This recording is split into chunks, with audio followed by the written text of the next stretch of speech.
Ya estamos grabando nuestra sesión. Hago la pregunta de rigor. ¿Ustedes están de acuerdo con que grabemos esta clase?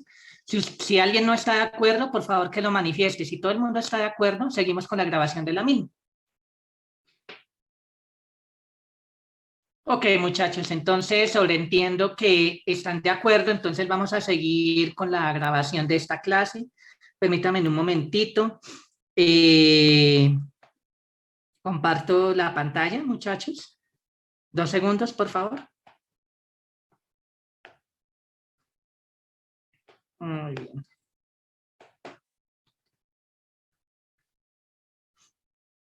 Bueno, muchachos, entonces por favor me pueden confirmar si ven el tablero y ven la flecha mover. Muchachos, sí se ve bien, se ve el tablero y se ve la flecha moverse.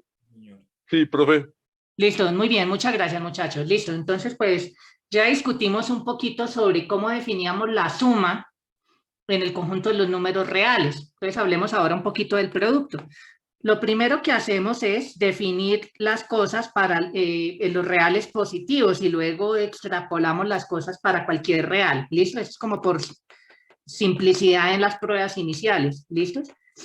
Entonces tomamos el conjunto de los números reales más grandes que cero, que es lo que vamos a llamar el conjunto de los reales positivos. ¿Listos? Ya sabemos que esto es conjunto. ¿Listos?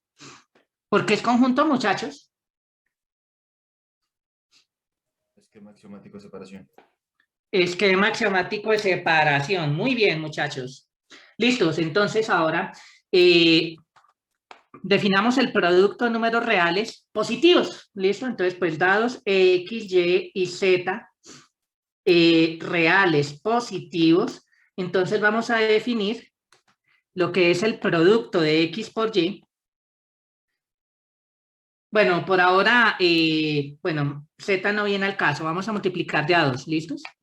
Entonces vamos a tomar X por Y y el producto pues es lo que esperaríamos, sería el ínfimo de productos, ¿de acuerdo? De racionales, ¿listos? Entonces pues acá esto sería entre comillas, ya sabemos que eso lo podemos escribir bien como conjunto separando de manera adecuada, ¿listos? Del conjunto de los racionales. Como sea, tomamos entonces acá el productos de racionales, ¿listos? Tales que uno de esos racionales está por encima de X y el otro está por encima de Y. ¿Listos? Más o menos copiándonos de cómo habíamos definido las cosas para la suma de dos números reales, sino que aquí para evitar inconvenientes, con monotonías, que es donde está el problema aquí con las desigualdades, y el producto pues por ahora tomamos X y Y positivos, como para siempre garantizar que aquí estamos multiplicando por R y S positivos también y podamos aplicar monotonías del orden sin problemas. Es básicamente por esa cuestión técnica. ¿Listo, muchachos? Ahora sí, hecho. Si tomamos X, Y y Z números reales positivos, entonces, ¿qué vamos a poder ver? Pues que si multiplicamos X por Y, eso va a ser lo mismo que multiplicar Y por X. Listo, y acá pues básicamente va a ser por la conmutatividad del producto de racionales aquí. Entonces pues vamos a hablar del ínfimos del mismo conjunto, ¿de acuerdo? De ínfimos de dos conjuntos que son iguales, pues cambiando R por S, por S, por R. Listo, ahí va a estar la clave. ¿Sí es claro, muchachos? Muy bien. Y conmutatividad acá de la conjunción, listo, es como lo que está entre comillas en el fondo. Ya para la asociatividad sí hay que trabajar un poquito más.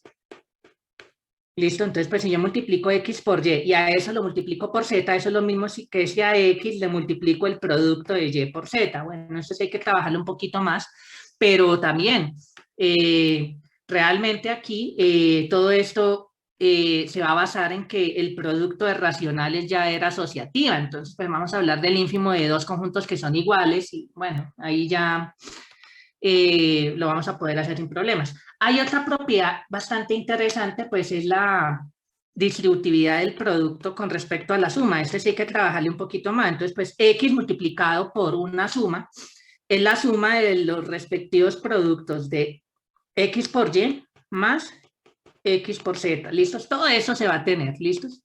Muy bien.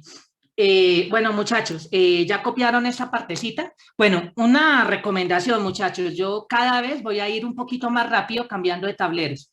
También por varias razones prácticas. Uno, pues porque siempre hay un montón de temas que tenemos que ver. Dos, muchachos, más temprano que tarde, bueno, yo sé que la gran mayoría de ustedes han tenido la mala fortuna de no tener todavía, muchos de ustedes, no digo todos, no han tenido su primera clase presencial en el campus. Pues muchachos, seguramente ustedes han oído ya rumores bastante fuertes cada vez que afortunadamente, muy posiblemente ya el próximo semestre vamos a estar completamente presenciales. ¿Listos? Entonces, el asunto es, pues si uno está en un tablero físico, muchachos, el profesor borró ya el tablero y no hay forma de devolvernos. Entonces, yo sé que las dinámicas son diferentes en una clase presencial y una clase virtual. Pues digamos que en una clase virtual tenemos la ventaja que pues tenemos el tablero y me puedo volver porque el tablero queda guardado, pero en un tablero físico no pasa eso, ¿sí? Entonces, muchachos, una recomendación no solo aplica para este curso, es que, pues, muchachos, a la vez de que tengamos acá el tablero y yo esté hablando, vayan copiando de una vez, vayan tomando sus apuntes, ¿sí? O sea, yo sé que al inicio y yo sé que al inicio no es fácil, y pues el detalle está es en que yo sé que soy consciente que la virtualidad no es que ayude mucho a eso, ¿sí? Estamos, muchachos, y es más, la virtualidad se presta para prácticas que yo no recomiendo para nada, como no tomar apuntes, como depender del video. Sí, o sea, el Profesor, video. disculpe, una Sí, señor. pregunta respecto a esto, Sí, respecto a los sí. rumores que se dice de que va a haber presencialidad el siguiente semestre.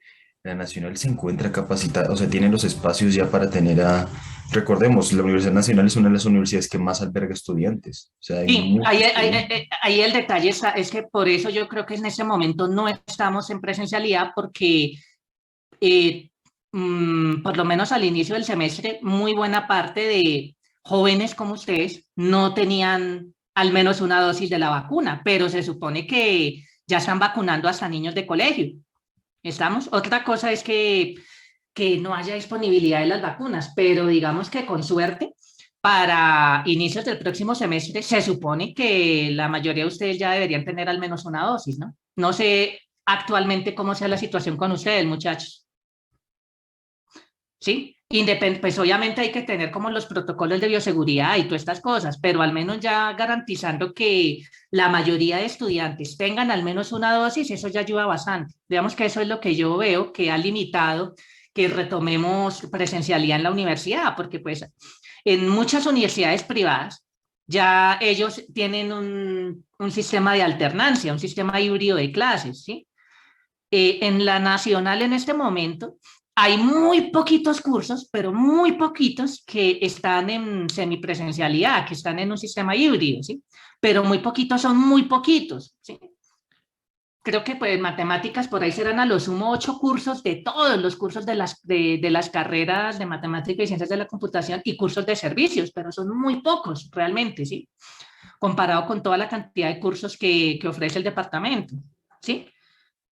Pero ya, pues se supone que si ya el Estado garantiza el acceso a las dosis de las vacunas, no habría excusa, por lo menos no por ese lado, ¿sí, muchachos? Y pues bueno, muchachos, o sea, yo sé que aquí hay de todo, ¿sí?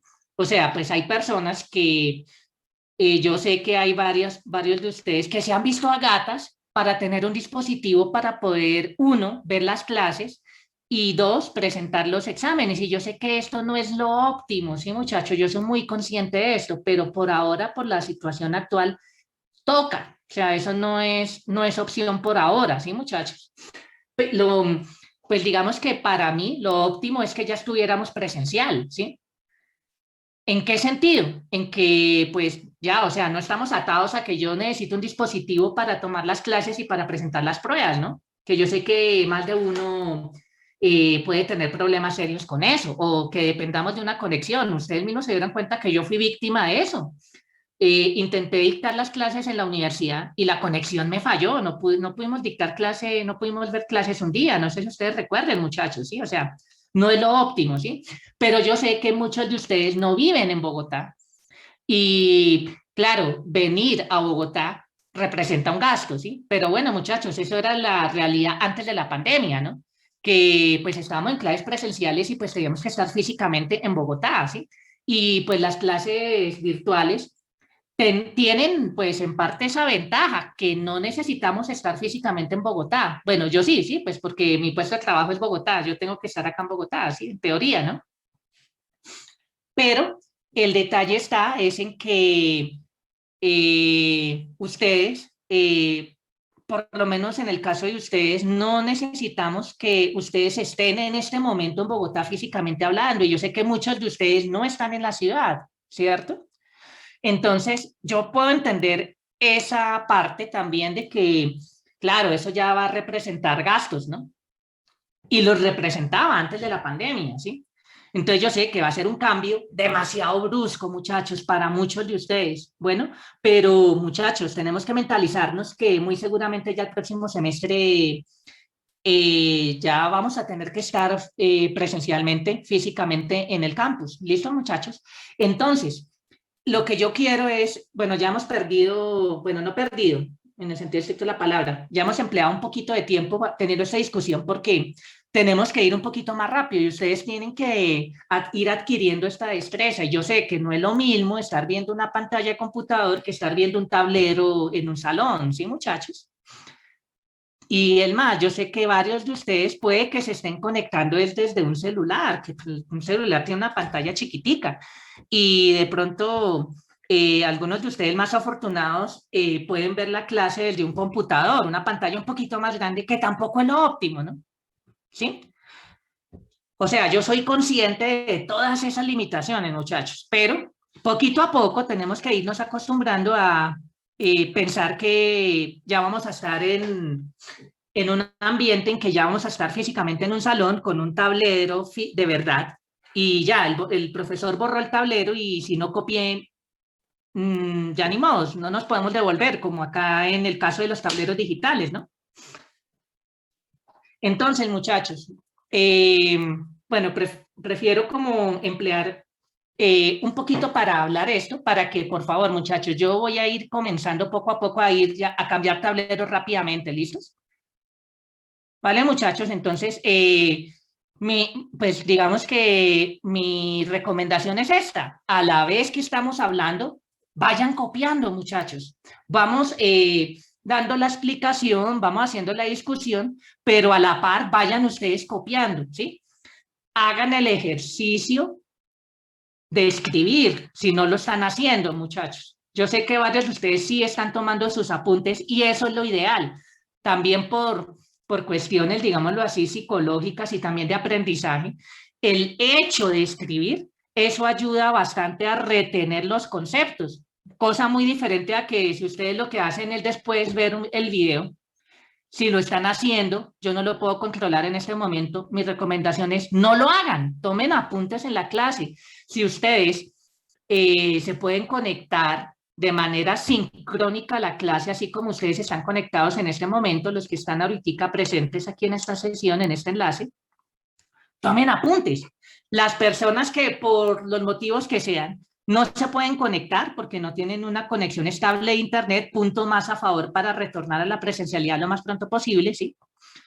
Que no tengan una conexión estable donde vivan y solo hasta que no vayan hasta cierto lugar donde sí hay un internet y puedan entrar y ver los videos y todo. Pues bueno, ustedes, muchachos que están viendo este video de manera asincrónica después, la recomendación es la misma.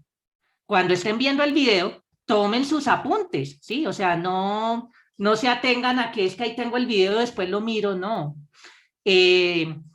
La recomendación es que tomen sus apuntes, muchachos. Y pues yo sé, o sea, yo sé que puede ser un poco complicado porque ustedes hacen parte de una generación que podríamos decir desafortunada, que son víctimas de la pandemia en ese sentido, ¿sí? Y sí, o sea, yo sé, esto no es lo óptimo, ¿de acuerdo? Pero pues la idea es que sea, entre comillas, lo más parecido posible a una clase presencial. ¿Listos, muchachos? Yo sé que no es lo mismo, ¿sí? Porque pues comenzando, eh, a muchos de ustedes no les conozco, por no decir a la mayoría, no les conozco la cara, ¿sí? Y entonces, pues, cuando uno está en un salón, ahí presencialmente, físicamente hablando, en un salón de clases, pues uno ve la reacción que ustedes están haciendo, ¿de acuerdo? Con los gestos que ustedes están haciendo, uno ya se da cuenta si me están entendiendo o no. Acá no tengo ni la más remota idea, muchachos. Entonces, pues, ya, cuando por ahí alguien se anima a hacer una pregunta, qué sé yo, pues ya, medio, pues uno se da una ligera idea, pero una ligera idea, ¿sí? Sí, porque realmente todo ese tipo de cosas hacen falta, muchachos, incluso para uno como docente, ¿sí? Porque pues la idea no es solo acá, eh, digámoslo así, escupir una clase y ya, no, esa no es la idea, muchachos, ¿sí? Obviamente no, ese no es el objetivo, ¿sí? Entonces, muchachos, recomendación 1, tomen apuntes. Recomendación 2, intenten adquirir esas destrezas de tomar apuntes de manera eficiente y rápida. ¿Listo, muchachos? ¿Vale? Sí, porque yo sé que de pronto acá tenemos el tablero, pues bueno, sí, o sea, pues nos aprovechamos de, entre comillas, tener un tablero digital que nos podemos devolver, ¿sí, muchachos? Bueno, nos devolvemos y listo, no pasó nada, ¿cierto? Pero la idea es esta, muchachos, ir adquiriendo la destreza de que a medida que ustedes vean el tablero, vayan tomando sus apuntes y vayanlo haciendo casi a la par de que vamos teniendo la discusión. ¿Vale, muchachos? Yo sé que incluso en clases presenciales no es fácil hacer eso, ¿sí? Pues virtual, pues con más veras es un poco más enredado, ¿sí? Pero muchachos, tenemos que, pues yo sé que, no sé, la verdad, pues a mí me queda muy complicado, ¿sí? Saber ustedes qué tan rápido ya están haciendo eso, pero muchachos, ustedes deberían empezar a ir a adquirir ese tipo de destreza lo más pronto posible, porque pues ya muy seguramente el otro año ya estamos presenciales, muchachos, y ya no le van a poder decir al profesor, profe, se puede volver el tablero, no, porque pues ya lo borramos, ¿sí? Entonces, muchachos, bueno, pues aunque la ventaja de un tablero físico es que no es así un tablero, entre comillas, chiquito como el que tenemos acá, incluso acá, pues si ustedes se dan cuenta, yo intento dividirlo en dos partes como para tener, entre comillas, dos tableros en la misma página, ¿sí?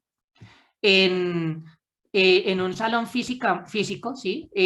Ustedes van a tener tres tableros al tiempo, ¿listos? En el peor de los casos. Entonces, pues sí, van a tener de pronto un poquito más de tiempo para copiar. Pero muchachos, no se den coger ventaja, ¿sí?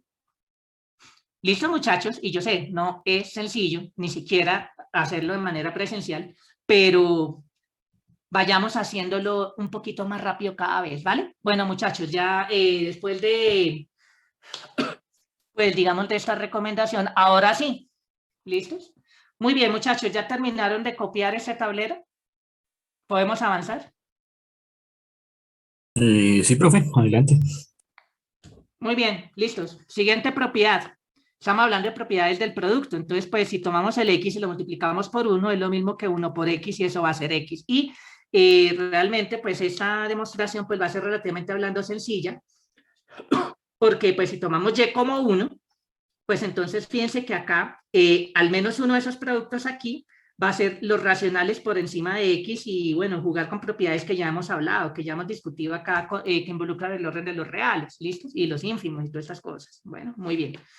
Y pues acá aprovecharnos el hecho de que pues uno de estos racionales ese que vamos a tomar va a ser el 1. Y entonces pues aquí va a ser solamente aprovecharnos el hecho de que el 1 es también el neutro de el producto en los racionales, como que todo eso lo podemos juntar y lo podemos usar, ¿listo? Muy bien.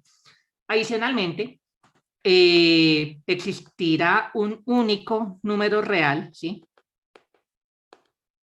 Un único real W, pues recordemos que X es positivo, entonces el diferente de 0, ¿listos?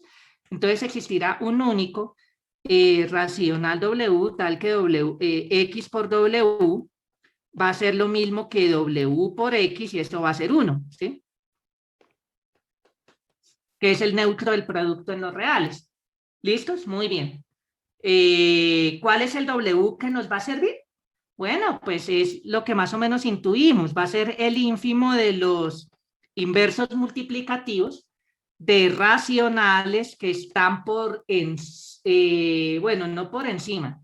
Acá por monotonías y todo ese tipo de cosas, pues serían los que están entre 0 y X. ¿Listos, muchachos? Pues el asunto es ver que este ínfimo existe y hacer el producto con X y ver que efectivamente ese producto nos va a dar 1. ¿Listos, muchachos? No lo vamos a hacer acá. ¿Listos? 1, cuestión de tiempo. 2, es bueno que ustedes hagan una que otra cuentica. ¿Listos? Y bueno, básicamente esto. ¿Listo, muchachos? Pero bueno, ahí están ya las ideas de cómo se argumentan haciendo este tipo de cosas. ¿Listos? Sobre los reales. Bueno, muy bien. Bueno, y pues adicionalmente, pues como estamos hablando de X, Y y Z positivos, pues entonces aquí la monotonía es nítida. ¿Listos? Si yo tengo X menor que Y, entonces si yo multiplico por Z, que es positivo por hipótesis ahorita, pues la desigualdad va a seguir conservando el mismo sentido. ¿Listos? Entonces, pues ahora, pues haciendo las cosas solos sobre los reales positivos, ayudan un montón de cosas ahí a hacer estas cuentas. ¿Listos? Muy bien. Ahora ya hablemos un poquito sobre lo que es el valor absoluto. Bueno, si tomamos un número real X cualquiera, ¿cómo le definían a ustedes el valor absoluto de un real cuando estaban en, qué sé yo, en cálculo diferencial, para no ir más lejos? ¿Cómo se lo definían? ¿Cómo se define el valor absoluto? ¿Cuáles son los casos? X si Acá X es mayor o igual a 0. listo, si es no negativo o si X es negativo. Entonces, si X es no negativo, ¿cómo se define el valor absoluto de X? X Y si es negativo, ¿cómo se define? menos X. Muy bien. ¿Cuál creen que es el ejercicio según la aproximación de este curso, muchachos? Demostrar que esto se puede escribir como un conjunto. ¿Listos? O sea, que esto se puede escribir como una función que es un conjunto. ¿Listos, muchachos? Muy bien. Listo, entonces, pues, habiendo hecho ya esta partecita, entonces ahora sí podemos definir cómo se define el producto de dos números reales en general. ¿Listos? En general, ¿cómo definimos el producto de números reales? Entonces, pues, el producto, ¿listos? De X por Y, pues lo tenemos que partir por casos. Entonces, el asunto es, si ambos son positivos o ambos son negativos, ¿listos? Pues, o ambos son negativos, entonces, ¿cómo creen que vamos a definir el producto de X por Y? Si ambos tienen el mismo signo, o ambos son positivos o ambos son negativos. El producto de X por Y, ¿qué va a ser, muchachos?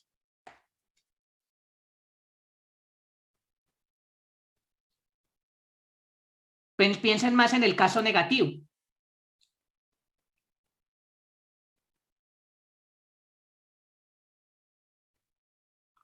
Muchachos. X por Y. X por Y, no. Bueno, pues X por Y, ¿cómo se define? Es lo que queremos definir. Solo lo hemos definido para los positivos. ¿Sí se acuerdan o no? Y pues X y Y, en el caso de que sean negativos, pues X por Y, definirlo como X por Y, pues muchachos, no hemos hecho nada.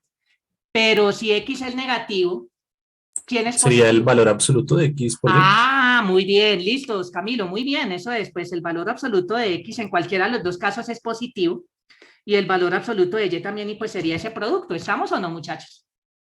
¿Sí? Listos, y ahí ya quedaría bien definido. Listos, muy bien. Listos, siguiente caso.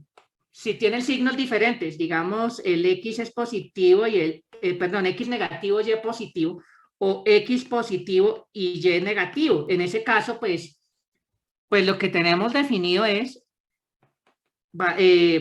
valor absoluto de X y valor absoluto de Y porque son positivos, pero como tiene signos diferentes, pues el producto ya no va a ser positivo. Entonces, ¿qué va a hacer, muchachos? Pues hacemos ese producto es positivo, pero sabemos que el producto de un positivo y un negativo no es positivo. ¿Qué tenemos que añadirle a esto, muchachos? El menos. Eso, muy bien, el opuesto aditivo de esto, y ese producto ya lo sabemos hacer, porque el producto de positivos ya lo definimos, fue lo que hicimos atrás, ¿sí es claro? Y ahora, ¿qué pasa si alguno de los dos es cero? Que es el caso que nos hace falta. Si alguno de los dos es cero, pues ese producto, ¿cómo lo definimos? Ya, o sea, eso ya está gritando. ¿Cómo lo tenemos que definir, muchachos? Cero. Muy bien, 0. Listo, muchachos. ¿Hay alguna pregunta? ¿Cómo se define esto? Sí. Bueno, entonces, pues acá, obviamente, aquí las demostraciones, ya cuando definimos el producto en general, pues ya se enredan un montón, porque tenemos 3 casos, ¿de acuerdo?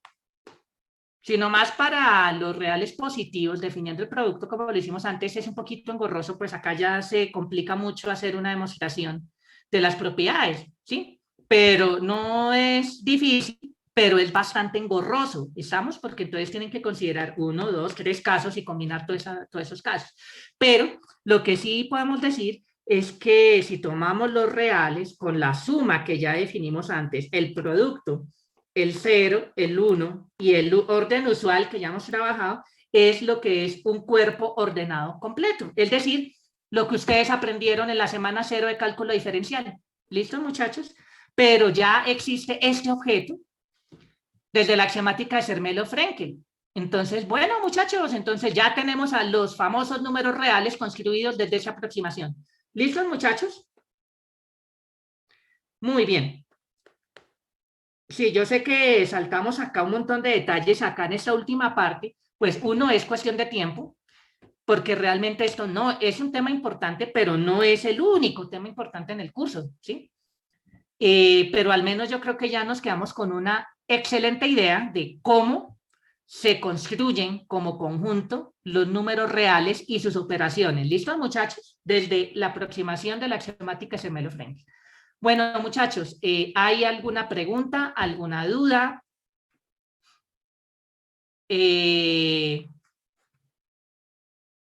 Al menos un poquito claras las ideas sobre los números reales de esta aproximación, muchachos.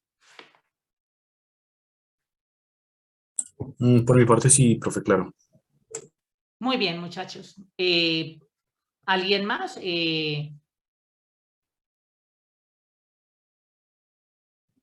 Bueno, muchachos, ¿podemos cambiar de Profe, tablero? una Sí, señor. pregunta. Sí, Digamos, dígame. en la última definición, cuando decíamos que es 0, o sea, ¿eso es por definición? O sea, no se Sí, puede mostrar con lo que sí. ya No, teníamos. eso es por definición, ¿sí? Porque pues es que el producto, acá ese producto, solo lo definimos para positivos, entonces obviamente no me incluye al 0. Ok, ok. Sí, o sea, acá fíjense que X y Y eran positivos, entonces obviamente pues acá es por definición, ¿de acuerdo?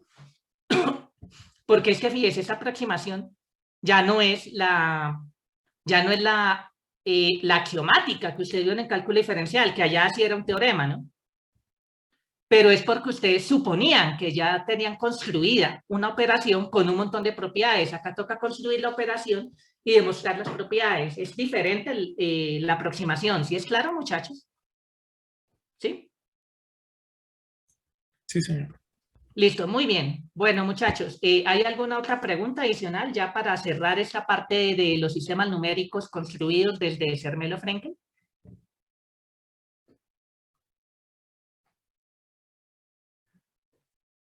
Bueno, muchachos, listo. Yo sé que no hemos hecho completamente todos los detalles. Hemos hecho lo humanamente posible hasta ahora, ¿sí? Con la mayoría de cuestiones y también de ideas claves en las construcciones de estos sistemas numéricos. Y espero que con esta parte ya quede al menos un mapa bastante bueno de cómo es que aparecen los sistemas numéricos usuales dentro de la axiomática Zermelo-Frenkel. Bueno, muchachos, entonces ya con esta partecita cerramos estas construcciones de los sistemas numéricos más conocidos, ¿de acuerdo? Muy bien. Bueno, no hablamos de los complejos. Los complejos, pues ya sabemos que lo podemos tomar como el producto cartesiano de R por R, y ahí definimos las cosas ya de manera mucho más sencillas, ¿de acuerdo? Y pues bueno, realmente la preocupación inicial de Cantor no era sobre los complejos, sino sobre los reales, que es lo que acabamos de hacer. ¿Listo, muchachos? Muy bien, entonces, claro, ya entonces desde esta aproximación aparecen ya los números reales con las propiedades que ustedes conocían de cálculo diferencial y que pues seguramente volvieron a repasar en sistemas numéricos, Y pues bueno, muchachos, el asunto está es en que ya desde este punto de vista ya tenemos permiso de hablar del conjunto de los números reales y prácticamente aquí ya podemos meter todo lo que ustedes aprendieron de cálculo diferencial y está fundamentado desde Zermelo-Fraenkel. ¿Listos, muchachos? Que ese era como el objetivo de esa parte del curso. Bueno, muchachos, entonces ya con esta explicación final terminamos esta aproximación. ¿Listos, muchachos? Perfecto. Muy bien, entonces, ahora empezamos nuestro siguiente tema grande, que pues es una opinión personal. Es de lejos, tal vez, la parte de este curso que ustedes van a utilizar más frecuentemente el resto de sus vidas académicas. Estamos hablando de el axioma de elección. Muchachos, si esto no queda aprendido, es mejor que vuelvan a ver el curso. Sí, o sea, pues no quiero decir que los otros temas no son importantes. No, muchachos, todos los temas son importantes. Pero de aquí a unos años es factible que muchos de ustedes ni se acuerden qué es un cardinal, ni se acuerden qué es un ordinal, ni cómo sumamos esas cosas. Es muy factible que eso pase. Pero una cosa que no se les puede olvidar y por el cual ustedes van a recordar el resto de sus vidas a su profesor de Introducción a la Teoría de Conjuntos es este tema, muchachos, axioma de elección. ¿Listos? Básicamente el axioma de elección es un axioma que puede ser, entre comillas, un poquito controvertido. Pues controvertido, pues lo vamos a discutir más adelante, es porque me axiomatiza la existencia de ciertos objetos sin construirlos, ¿de acuerdo? Pero digamos que es un supuesto bastante sutil porque incluso los analistas lo utilizaban ya desde hacía muchísimos siglos atrás, o sea, digamos siglo XVII, XVIII, mucho antes de que se estableciera que era un axioma independiente Zermelo-Fraenkel. Ya los analistas utilizaban argumentos de este tipo sin darse cuenta que era un axioma nuevo, ¿sí? Entonces era entre comillas algo, entre comillas, natural, pero que de todas maneras puede tener consecuencias que se escapan un poquito de la intuición. Bueno, esas consecuencias, si nos queda algo de tiempo, las podemos discutir con calma. Por lo menos en esta parte del curso me quiero centrar en la forma como establecemos el axioma de elección, su forma original y algunas equivalencias que se presentan de este axioma. En particular, nos vamos a centrar en una equivalencia que tal vez es la más conocida y la más usada, que es el conocido como el lema de Zorn. ¿Listos? Entonces, eso es como en lo que me quiero centrar en esta partecita del curso. ¿Listos? Más que todo en esas equivalencias, no tanto en consecuencias profundas, que hay muchísimas en matemáticas y ya en cursos más avanzaditos, ¿vale, muchachos? Pero por ahora lo único que me quiero centrar son en las equivalencias y cómo usamos una de esas equivalencias que tal vez es la más usada, la más conocida, opinión personal otra vez, que es el famoso lema de Zorn. Es como hacia donde nos vamos a dirigir. Bueno, entonces, ¿qué es lo que nos dice el axioma de elección? El axioma de elección lo que me dicen es tomemos ese conjunto. Ya de alguna manera hemos demostrado que ese es conjunto. ¿De acuerdo? Entonces, lo que vamos a llamar una función de elección para ese es lo siguiente. ¿Listos? Entonces, una función de elección para ese es simplemente una función G que cumpla las siguientes condiciones.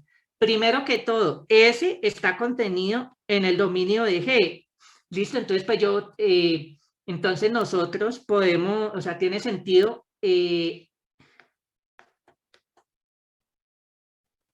para elementos X en S, podemos hablar de G de X, la imagen de X vía G. ¿Listos? Pero entonces la segunda condición es tal vez la más relevante. Lo que me dice es, si tomamos un elemento, piensen a S como una familia de conjuntos, ¿sí? Entonces, si tomamos un conjunto en la familia S no vacío, entonces lo que me va a hacer G de X es escoger un elemento X. Por eso decimos que G es una función de elección. ¿Listos? Para eso. ¿Listos, muchachos? Entonces, ¿cuál es más o menos la intuición acá de esta cosa? Pues si tomamos acá, por ejemplo, acá, una familia de conjuntos, ¿sí? Acá todo esto es, tenemos acá un conjunto X y todo esto es una familia S de conjuntos, ¿listos? Entonces, de los conjuntos no vacíos, lo que me va a hacer esa función de elección es escoger un elemento que lo vamos a llamar Gx. Pero, ¿cuál es el chiste? El chiste es que G me escoge de cada conjunto no vacío X en esa familia S. G me escoge un elemento de cada conjunto no vacío al tiempo, que es el chiste. Yo sé que es una cosa bastante sutil. Y yo sé que ustedes me podrían decir, pero profe, si X es no vacío, por definición, pues como es no vacío, entonces pues ya por la definición del conjunto vacío y de los axiomas de igualdades que hemos visto, ¿sí, muchachos? Ese es un error que yo vi que cometieron en el parcial, muchachos. Que se pretendía demostrar que dos conjuntos eran diferentes y me apelaron al axioma de extensión. Muchachos, venga que eso es una cosa bastante fundamental y que ese error vi que fue muy común que lo cometieron. Una de dos, o no estudiaron o todos se copiaron. Muchachos, no crean que uno no se da cuenta, ¿sí? Porque si me cometen todos el mismo error, una de dos, o hay una cosa ya de fondo que no se entendió, o todos se copiaron de la misma persona que lo hizo mal. Y uno se da cuenta de esos detalles, muchachos. Así ustedes crean que no. Entonces, como haya sido, pues ya que estamos hablando ahí de diferencia entre conjuntos, entonces pues repasemos eso. ¿Qué es lo que nos dice el axioma de extensión? Que fue uno de los axiomas, de los primeros axiomas que vimos, ¿sí? Entonces, ¿qué es lo que nos dice el famoso axioma de extensión, muchachos? Bueno, así no avancemos hoy mucho en cuanto al axioma de elección, pero esto es algo que tiene que quedar clarísimo, muchachos. Vamos más para atrás, más para atrás. O sea, estamos hablando de semana 0 de nuestro curso, ¿no?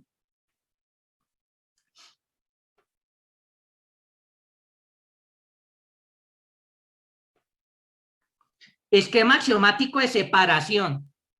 Dada una propiedad conjuntística P de X y dado A conjunto, existe...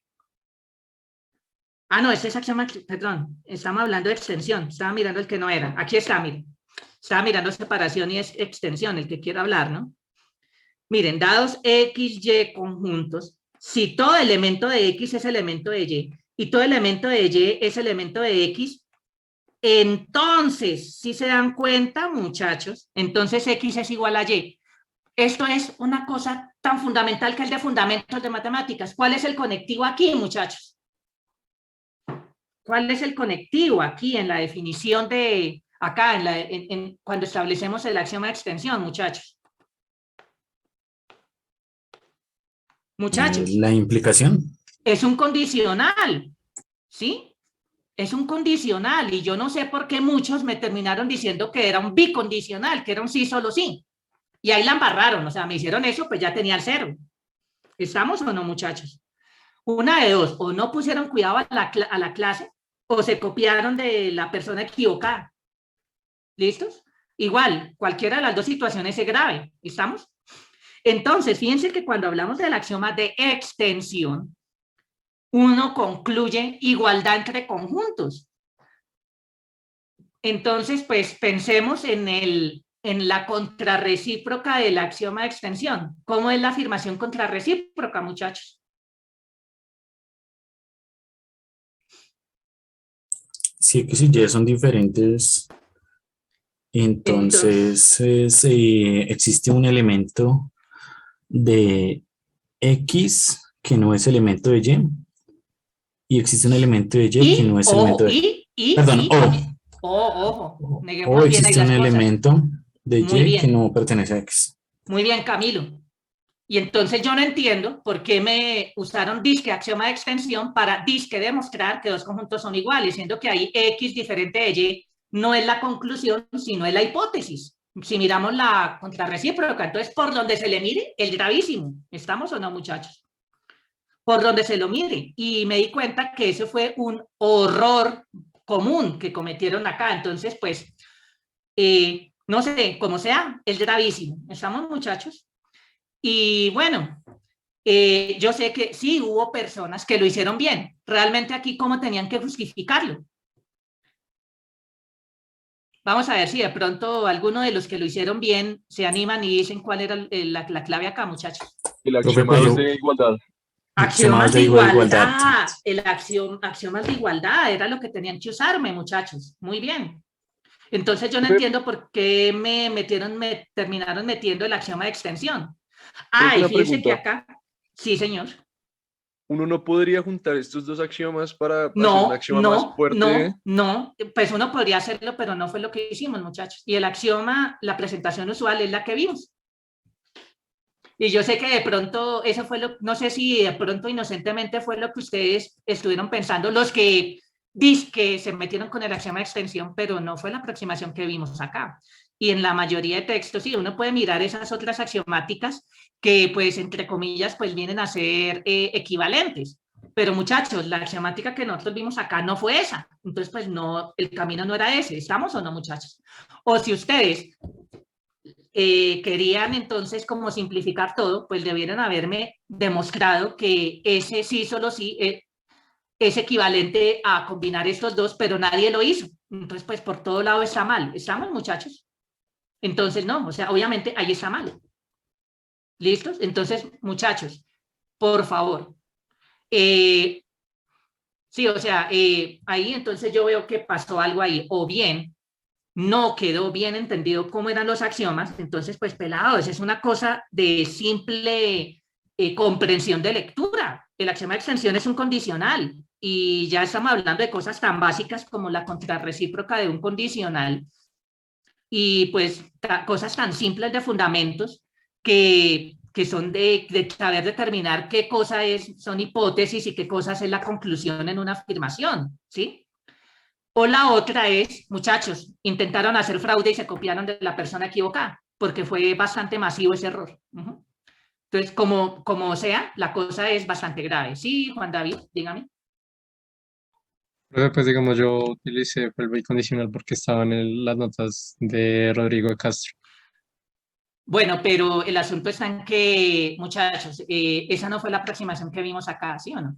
Y es porque él no se mete con los axiomas de igualdad, ¿sí? O sea, pues por ahora, sí, yo sé que las notas están disponibles del profesor Rodrigo de Castro, pero pues a ver, para eso pues estamos acá como teniendo nuestras sesiones de clases, ¿sí, muchachos? Y pues están disponibles los videos y pues bueno, es bueno como confrontar todas estas aproximaciones entre los diferentes textos. ¿Es claro o no? ¿Sí? Entonces, pues bueno, muchachos, como sea, como sea. Entonces, una de dos, sí, o sea, hay esa diferencia que pues Juan David acaba de comentar entre esas dos axiomáticas. Entonces, una de dos, o se pusieron fue a leer solo de los textos, no estaban viniendo acá en las clases o no me ponían cuidado, porque pues esa era una pregunta natural que podría surgir, ¿sí o no? Y nunca surgió. Entonces quiere decir que una de dos, o estamos desjuiciados o bueno, no sé qué pasó ahí, ¿vale? Entonces, muchachos.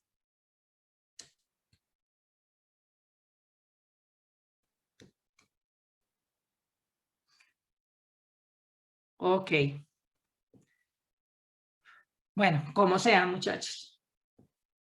Pero sí, si combinamos esas cosas, pues sí, todo va a ser equivalente, pero pues la aproximación que estábamos tomando aquí en la clase no era esa, ¿estamos? Entonces, bueno, muchachos, hay que tener cuidado cuál es el axioma y la presentación que vamos a utilizar. ¿Listo, muchachos? Muy bien. Ok, bueno. volviendo entonces a donde digamos, pero sí era una observación que quería hacer, ¿de acuerdo? Y hay que tener mucho cuidado como cuál es.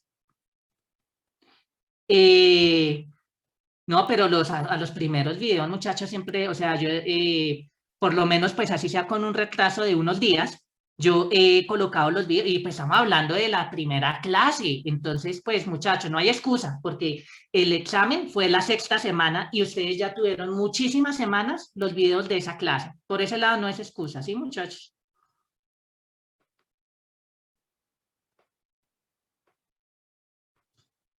Y yo sé que de pronto, o sea, para mí es una cosa demasiado perversa lo que hace la universidad de permitir que, que ustedes puedan adicionar materias hasta la 2ª semana de clase.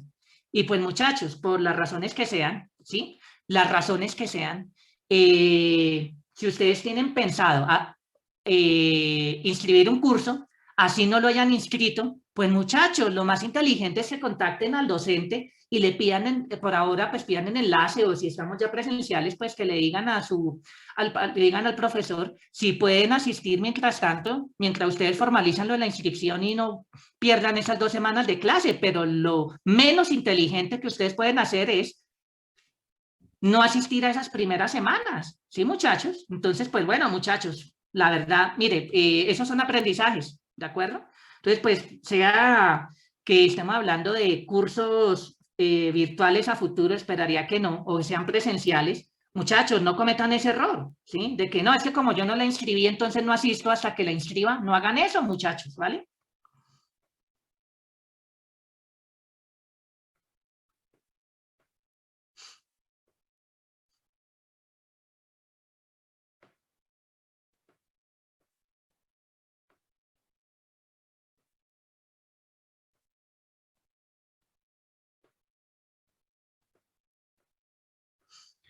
Bueno, muchachos, entonces, volviendo entonces aquí, axioma de elección.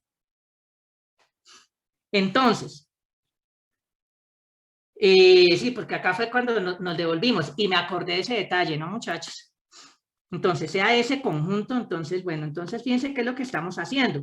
Tomamos un conjunto no vacío, ¿cierto? Pero entonces, ¿qué quiere decir? Que 2 conjuntos sean diferentes. Muchachos, aquí no es axioma de elección, pues desde la aproximación que estamos considerando que es la aproximación del libro de Yegi Harbasek, ¿sí, muchachos? No hablo del libro de Rodrigo de Castro, hablo de Yegi Harbasek. Esa aproximación, ¿cuál es? ¿Cuál es el axioma que tenemos que usar desde esa aproximación? Entonces aquí, ¿cuál es la moraleja? Muchachos, ver cuál es la presentación de los axiomas que estamos siguiendo desde el inicio, ¿vale? Y moraleja, y eso pues está bien, ver en cada texto más o menos cómo es la aproximación que están tomando y decir, ah, ok, listo, no, pues sí, esto pues va a ser equivalente a lo que vimos en tal otro lado y lo podemos aplicar de un lado para el otro, pero hay que tener mucho cuidado con eso, ¿listos? Entonces, por aquí va el comentario, X no vacío. ¿Qué significa que X sea no vacío? Otra vez, muchachos, desde la aproximación del texto de Yegi Harbasek,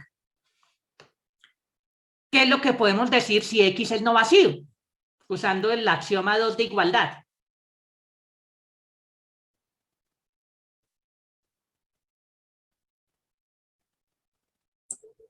Que tiene un elemento, al menos un elemento. ¿Por qué podemos concluir eso?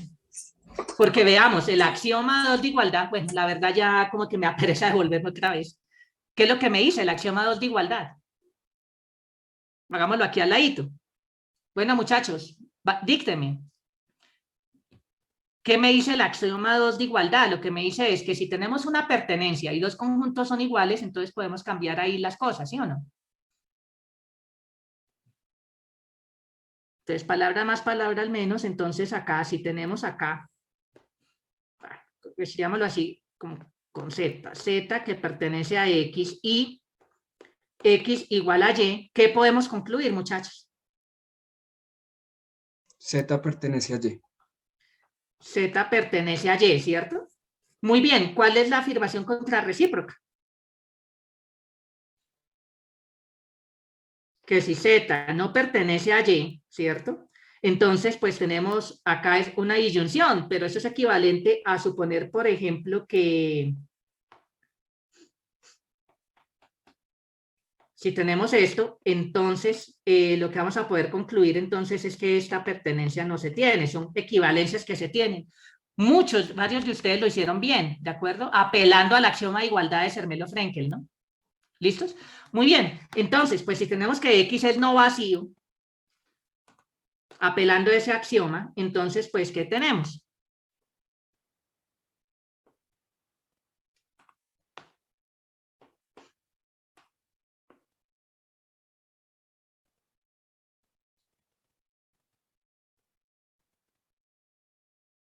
Bueno, venga a ver si lo estamos aplicando bien o no. Creo que no, ¿cierto? ¿No sería ahí que X es igual a vacío? Que es la negación. Ah, ok, sí. Si X es igual a vacío, ¿cierto? La negación de esto. Entonces, pues aquí lo que vamos a poder concluir es que sí pertenece, ¿cierto? Al otro, ¿no? Bueno, aquí apelamos un poquito a qué, a simetría de la igualdad, ¿no?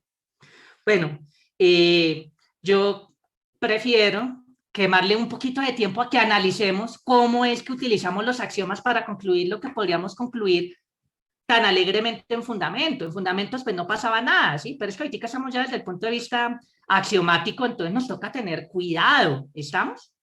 ¿Sí? Entonces, si Y es vacío y Z no pertenece a vacío, ¿cierto? Entonces aquí es que no pertenece a Y, ¿cierto? Tan, tan, tan. Entonces, ¿qué podemos decir? Bueno, vamos a ver, utilicemos bien acá los axiomas, ¿listos? ¿Será que no es este axioma, sino será el 1, muchachos?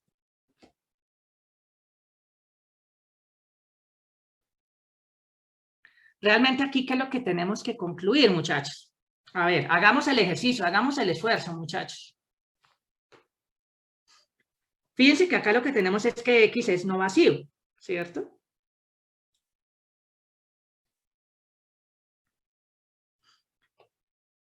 X es no vacío. Bueno, entonces, ¿o será que no son los axiomas de igualdad lo que vamos a usar acá? Sino de pronto sí es extensión misma.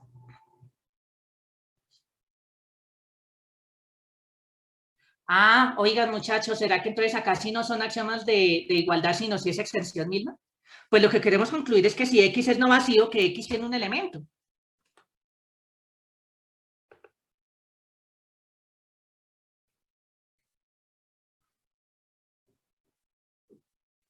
Ah, muchachos, ¿no será más bien que acá sí necesitamos es usar el axioma de extensión?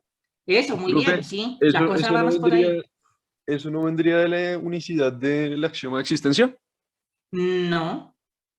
Ah, pero sí, pero ¿qué significa que X sea no vacío? Pues, pues si X es no vacío, entonces pues, bueno, podríamos apelar a eso también. Muy bien.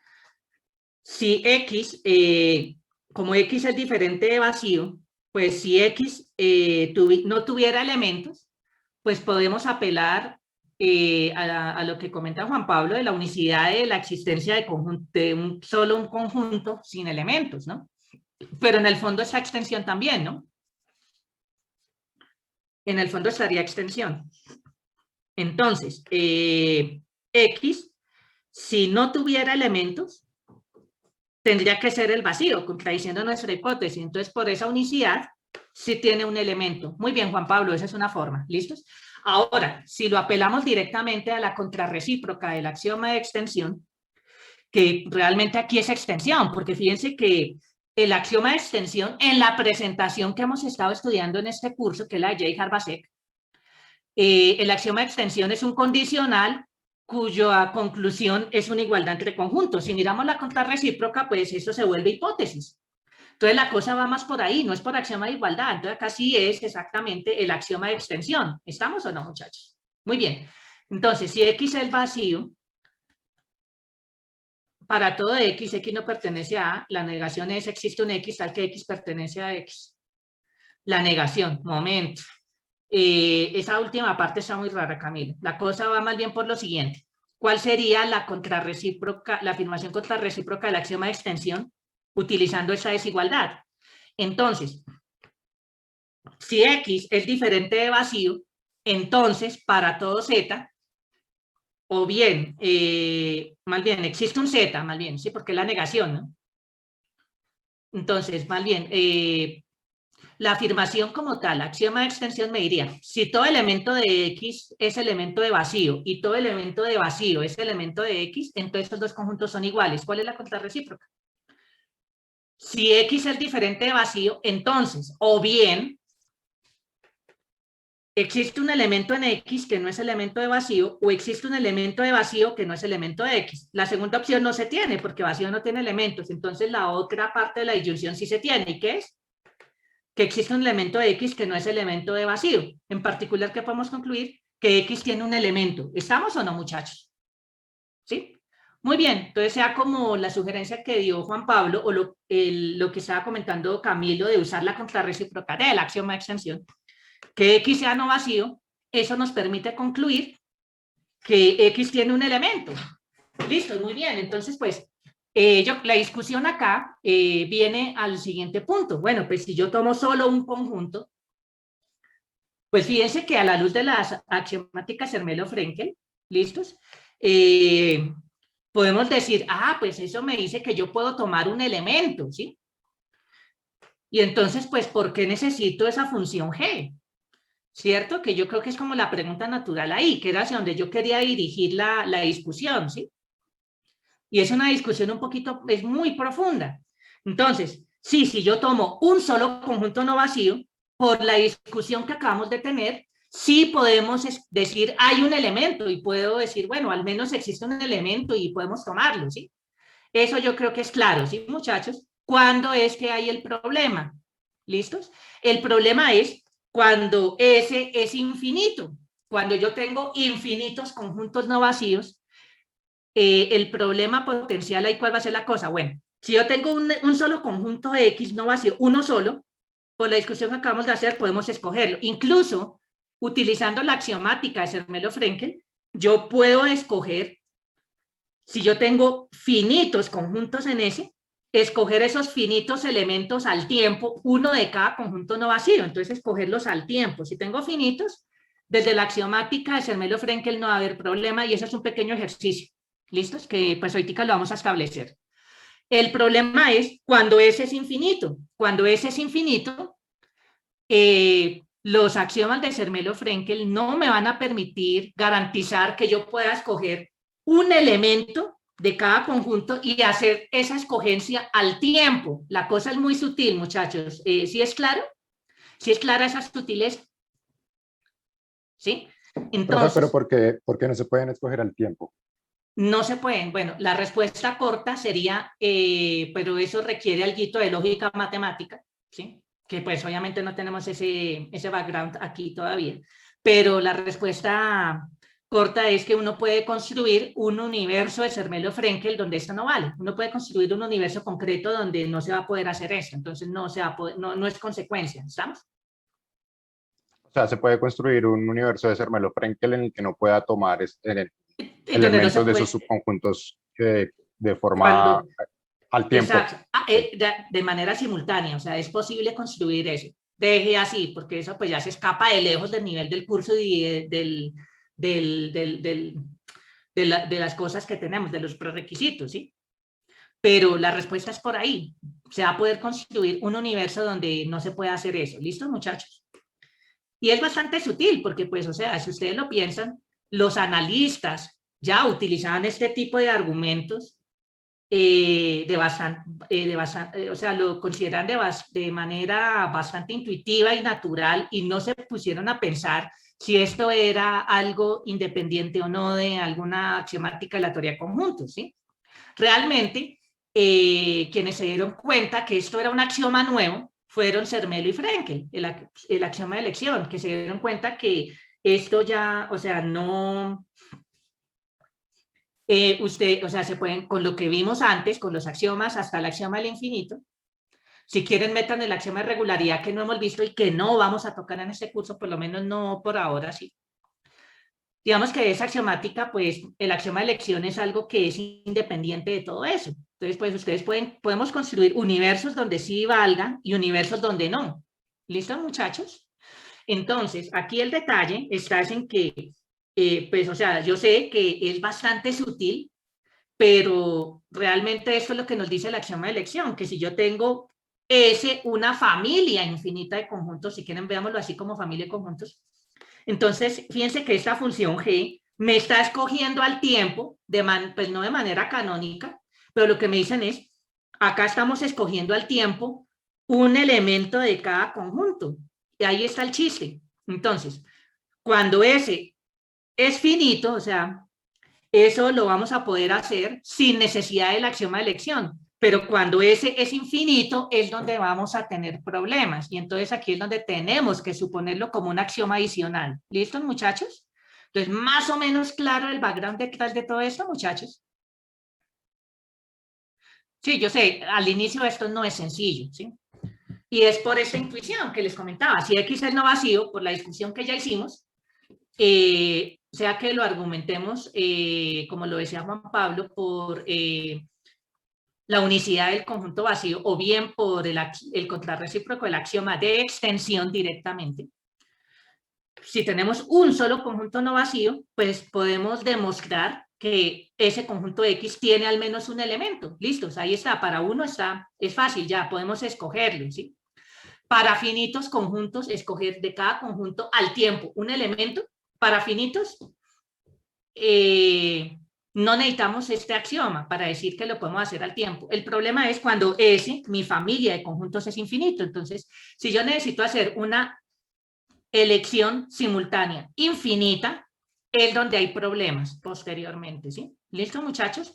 Y entonces aquí es donde necesitamos garantizarlo por medio de un axioma. ¿Y qué es lo que nos dice el famoso axioma de elección? Es para cualquier conjunto S, todo conjunto S, S tiene una función de elección. ¿Listos?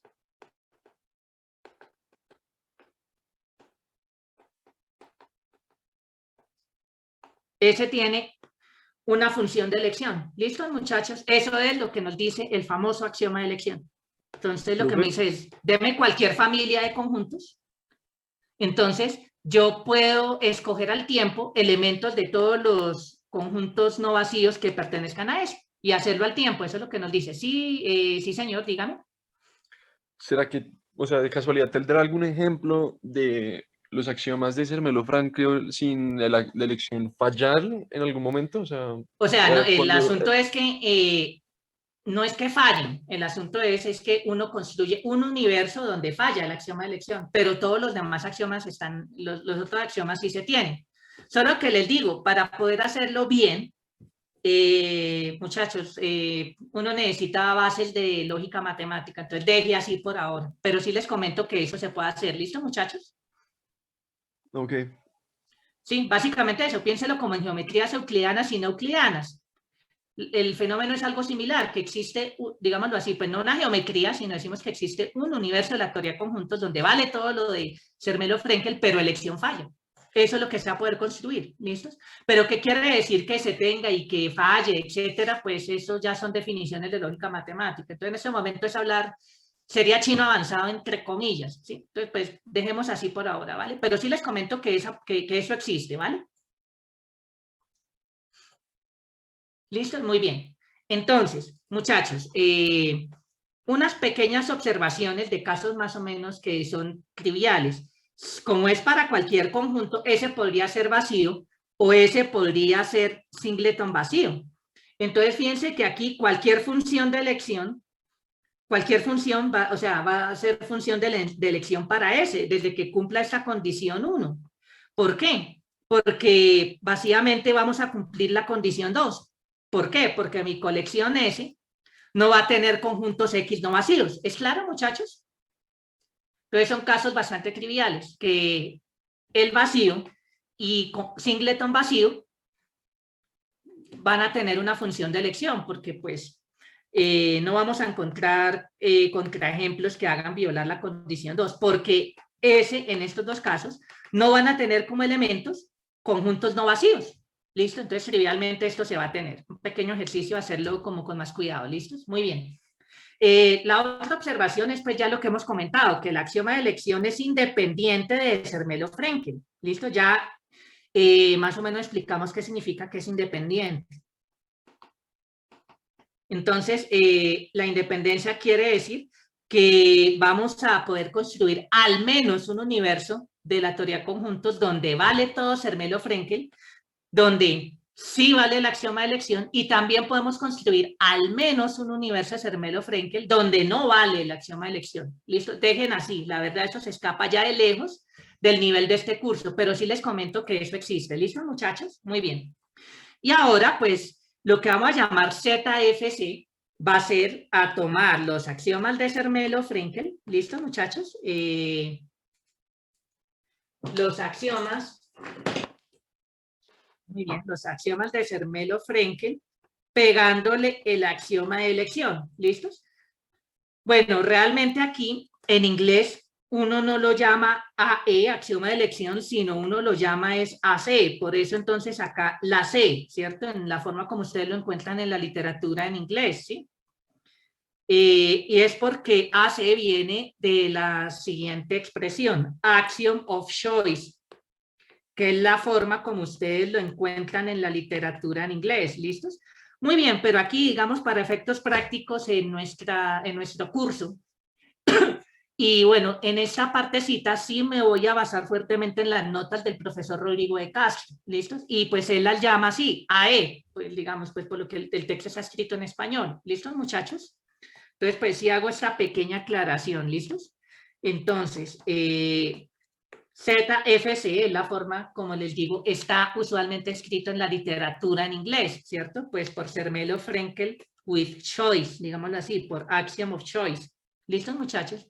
Que es la forma como aparece en la literatura en inglés el axioma de elección. Bueno, muchachos, muy bien. Bueno, ¿hay alguna pregunta, alguna duda hasta acá, muchachos? ¿Todo claro?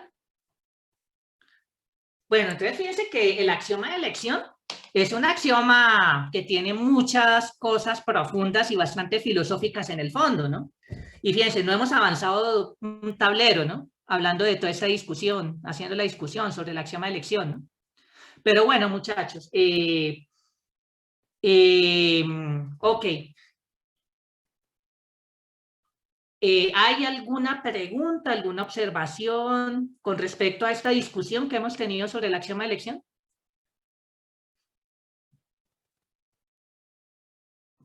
Todo claro, profe. Listo, muy bien. Entonces, mensaje subliminal es básicamente como que sin importar qué tan grande sea mi familia S de conjuntos, la idea es que yo puedo escoger al tiempo un elemento de cada conjunto, sin importar que ese es infinito. El problema es cuando ese es infinito. Cuando ese es finito, Zermelo-Frenkel es suficiente para hacerlo. Eso va a ser un pequeño ejercicio, ¿vale? Pero si ese es infinito, eso yo no lo puedo garantizar solo de los axiomas de Zermelo-Frenkel. ¿Listos? Como les digo, eso se demuestra es construyendo un universo de Zermelo-Frenkel donde falle el axioma de elección. Deje así por ahora, ¿listos? Pero sí, quería hacer el comentario que esa es la forma de hacerlo y es la forma como uno muestra que un axioma falla, que un axioma no se tiene, ¿listos? En general. Pero entonces aquí, si suponemos el axioma de elección, lo que me dice es, no me importa cuántos conjuntos tengamos, así tengamos infinitos, yo puedo garantizar la escogencia simultánea de un elemento de cada conjunto. ¿Y cómo se garantiza que hago la escogencia al tiempo? Pues la función g es la que me permite hacer eso, porque él me dice, miren, g de x, la imagen es un elemento de x, y g me está escogiendo al tiempo un elemento de cada conjunto no vacío en mi familia S. ¿Es claro para todos, muchachos, esta partecita? Profe, qué pena, de pronto, no sé si... por ejemplo, ese conjunto S dice que está contenido en el dominio de G. Entonces, de cierta manera, cada subconjunto tiene como imagen un elemento de sí mismo, es lo que más o menos... ok, bueno. Aquí tal vez hay que lo que deberíamos aclarar. Sí, no, pues acá está, ¿sí? Digamos que así como lo hicimos está bien, ¿cierto? Claro, entonces fíjense que cada X en S puedo determinar su imagen. Eso es lo que me está diciendo. Ah, pues si vacío es un elemento de S, pues yo puedo considerar G de vacío. Pero es irrelevante esa parte, porque la segunda condición lo que me dice es que para los X no vacíos sí voy a pedir esa condición. ¿Es claro, Camilo? Pero lo de pedir que S esté contenido en el dominio de G es poder hablar de G de X para X en S. ¿Sí es claro, Camilo? Es simplemente por eso, ¿vale? Ok, profe. Listo, muy bien, muchachos. Bueno, ¿hay alguna pregunta adicional? Muy bien, muchachos. Yo sé que aquí hay mucha tela que cortar y yo creo que esto tal vez es como una de las partes más importantes de nuestro curso. ¿Listos? Entonces, pues aquí yo sí prefiero ir con un poquito de calma, ¿vale? Muy bien. Bueno, entonces son las 10:18, muchachos. Tomemos 7 minuticos de receso. Retomamos a las 10:25. ¿Listos, muchachos? Entonces, voy a pausar la grabación. Retomamos a las 10:25. Muchas gracias, muchachos. Muy bien, muchachos, retomamos entonces nuestra clase y la grabación de la misma. Entonces, ya hemos empezado a hacer una discusión preliminar sobre el conocido como el axioma de elección. Vimos que su formulación original lo que dice es que todo conjunto S tiene una función de elección. ¿Y qué es una función de elección para S? Es simplemente una función cuyo dominio contiene a S. Y lo que me hace es que para cada X no vacío que sea elemento de S, la función G me ayuda a escoger un elemento de X. Pero entonces fíjense que aquí G me está escogiendo al tiempo, ¿de acuerdo? Un elemento de cada conjunto no vacío en S. Eso es lo que me dice el axioma de elección. ¿Listo, muchachos?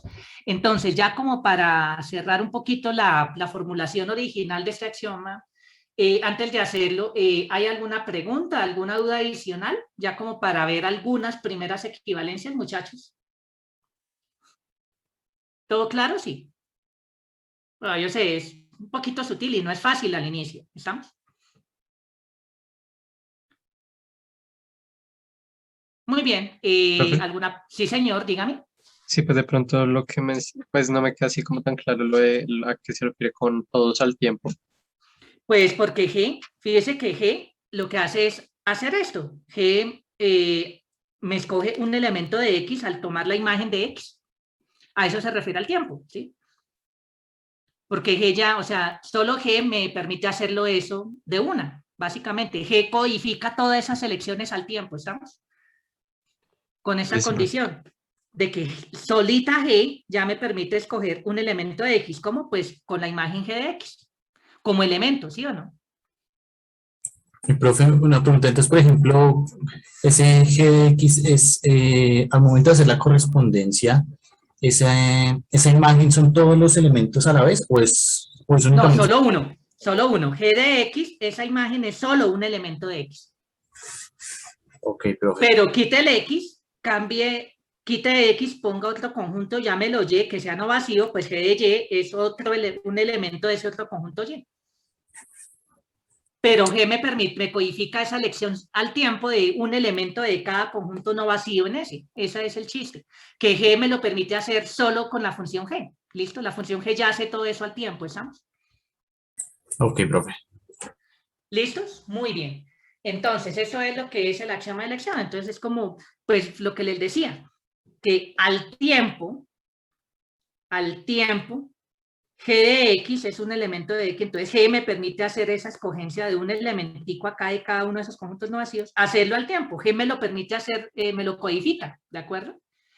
De esa manera. Entonces, G de X es un elemento de X, pero eso lo puedo hacer para cada X no vacío. Y G ya me lo permite, o sea, ya no necesito hacer más, sino, necesito un elemento de un conjunto Z no vacío acá en mi familia S, pues ya es sencillo, ya como lo podemos escoger, pues tome G de Z, y G de Z por esa condición ya sería un elemento de Z. Entonces, digamos que ya podemos hablar concretamente de ese elemento, pero G ya me lo permite hacer al tiempo, eso es lo que quiero decir, ¿no? ¿Listo, muchachos? Muy bien. Bueno, ¿hay alguna pregunta adicional ya para pasar de tablero, muchachos?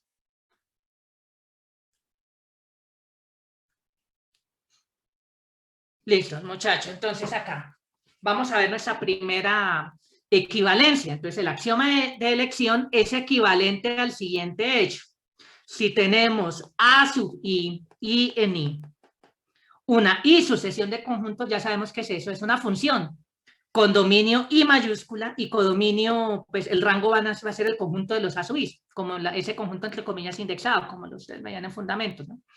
Entonces, si tenemos una I sucesión de conjuntos no vacíos, entonces lo que vamos a poder decir es que el producto cartesiano de todos estos conjuntos es no vacío. Pues ustedes me pueden decir, ¿eso no es evidente? La respuesta es no, muchachos.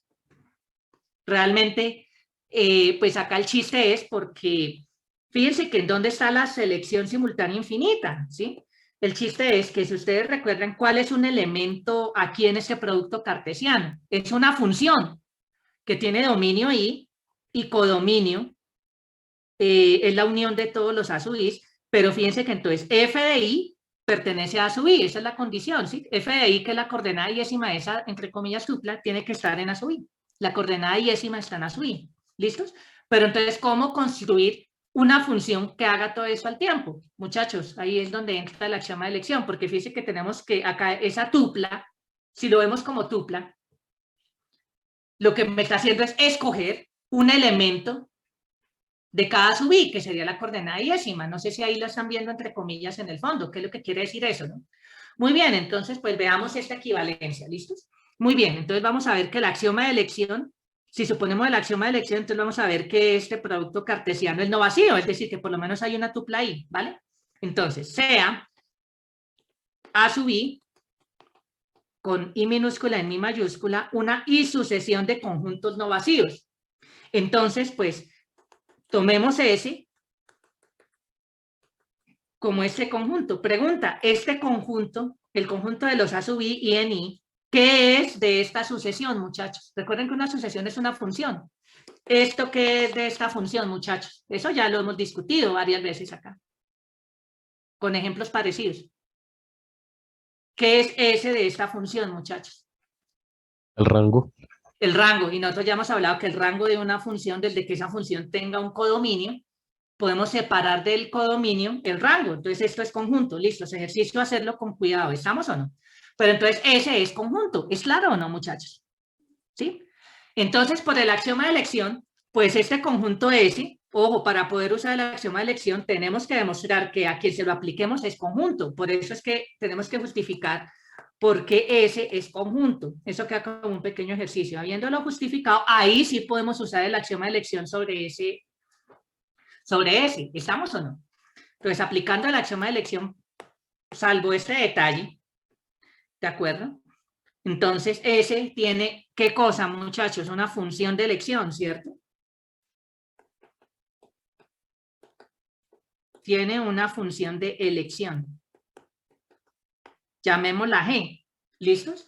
Entonces, de esta manera, fíjense que por hipótesis estamos suponiendo que todos los A sub I son no vacíos.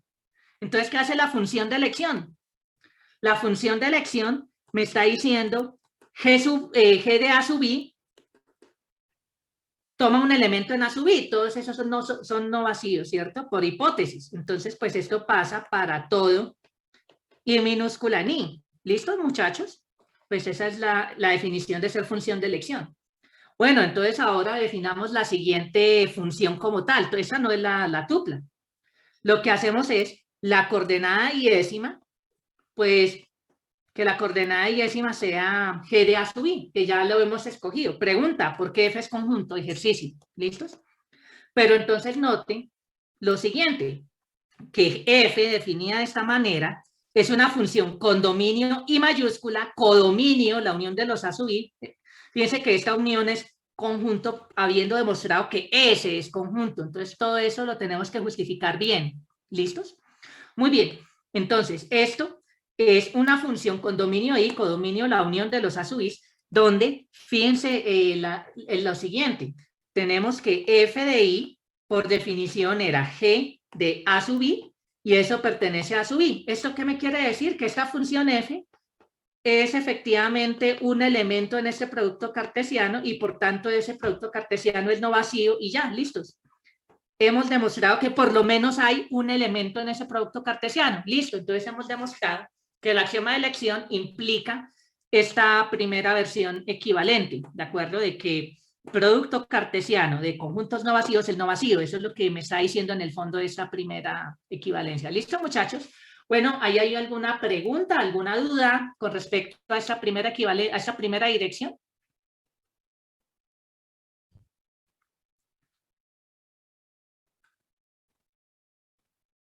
Muy bien, muchachos. ¿Podemos cambiar de tablero? Un momento.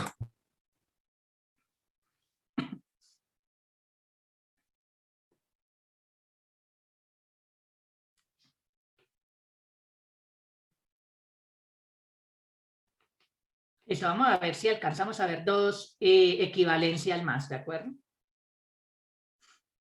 Bueno, no importa si no alcanzamos a verlas todas. Gracias, profe.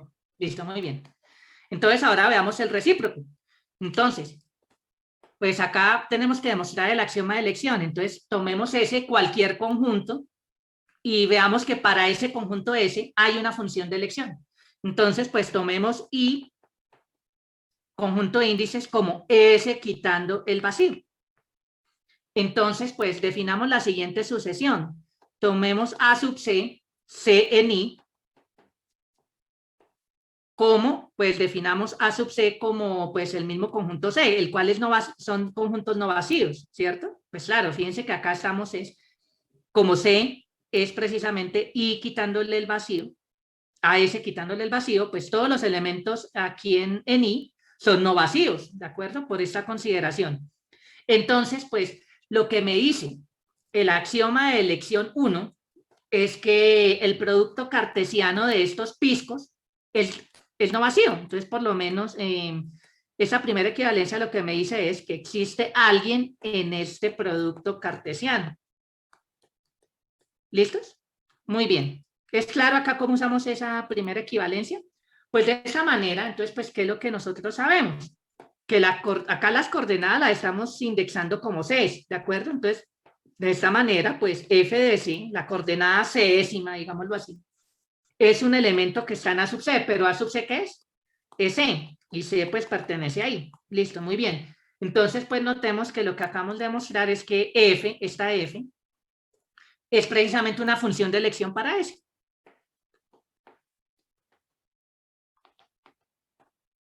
Listo, es una función de elección para S como tal. Porque fíjense que me está escogiendo un elemento de C. F de C es un elemento de C. Y C, pues, es un conjunto no vacío de S. ¿Listos? Muy bien.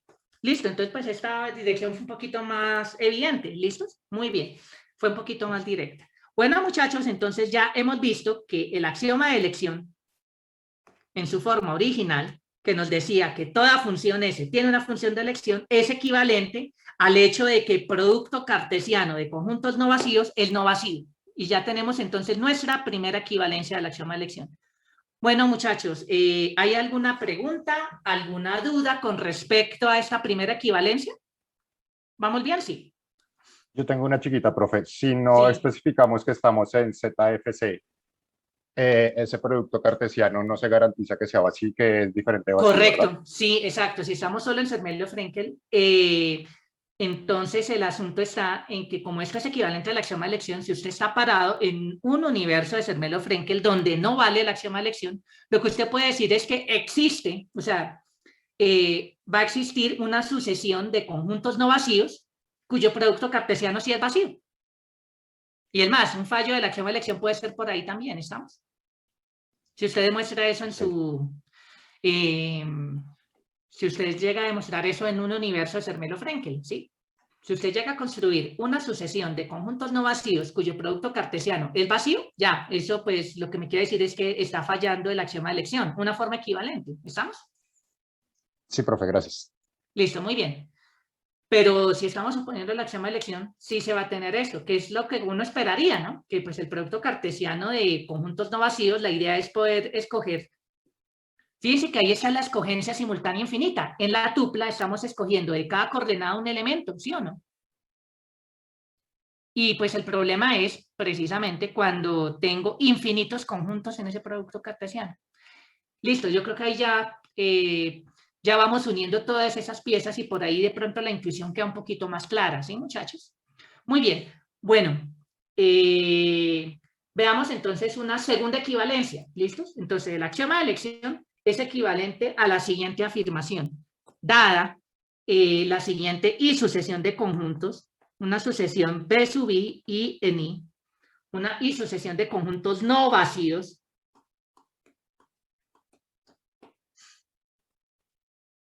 disyuntos 2A2.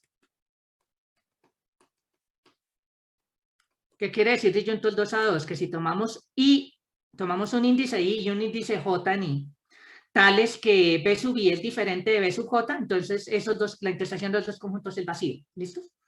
Entonces, si tomamos una sucesión de conjuntos no vacíos, disyuntos 2A2, entonces existe, eso es la clave acá, existe un conjunto con exactamente un elemento de cada B sub I. Listo, entonces fíjense que acá ya no es una elección cualquiera de cada uno de esos B sub I no vacíos, sino existe un conjunto con exactamente un elemento de cada B sub I. Entonces fíjense que no estamos escogiendo de cualquier manera un elemento, sino que escogemos de cada B sub I un elemento, pero lo que hacemos es metemos eso en un conjunto, pero el chiste es que de cada conjuntico B sub I solo escogemos uno, y exactamente uno. ¿Listos? Entonces, pues puede sonar un poquito más fuerte, ¿sí? ¿Listos? Entonces, pues hagamos lo siguiente. Veamos que el axioma de elección forma 1 implica esta forma equivalente, es decir, hablamos de productos cartesianos. Entonces, pues listos. Tomamos entonces B sub I y en I, una I sucesión de conjuntos no vacíos, ¿sí?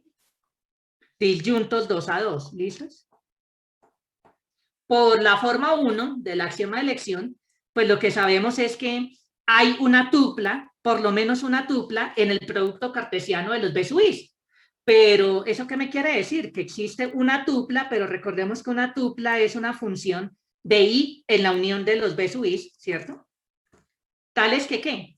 Que la coordenada diésima de esa tupla es un elemento en B sub I, que es no vacío, y esto es para cada I en I. ¿Listo, muchachos?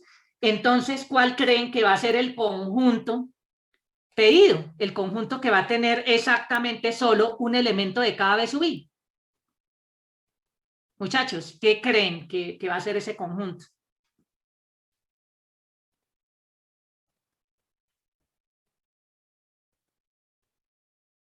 Muchachos. ¿El rango de la función de elección? Muy bien, Jorge Luis, perfecto. Va a ser el rango de esta... No, pues no, acá no hay función de elección, ojo. Acá no estamos usando la definición de axioma de elección como tal, es que producto cartesiano de conjuntos no vacíos es no vacíos, es de esta tupla. Pues como los B sub I son no vacíos, pues yo sé que hay un elemento en el producto cartesiano de los B sub I, y un elemento en ese producto cartesiano es una función de este tipo. ¿Sí es claro, Jorge Luis? Pilas con eso, ¿no? Sí, sí, señor. Entonces, pues esto es una tupla en ese producto cartesiano, pues porque ese producto cartesiano, por la forma 1 del axioma de elección, ese producto cartesiano es no vacío. Entonces, por lo menos hay una tupla de este tipo. Entonces, pues de acá, pero sí es exactamente lo que usted decía. Tomemos entonces el rango. ¿Listos? Ah, bueno, muchachos, ¿ya terminaron de copiar esto? Este pedacito, para cambiar de tablero. Un segundo, profe. Listos, listos. Háganle pues, muchachos.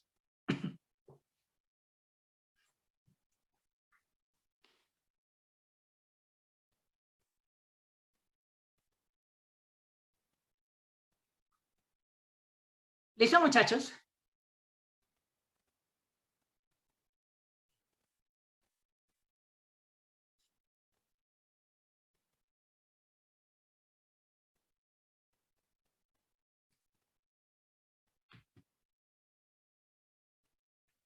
Gracias, profe.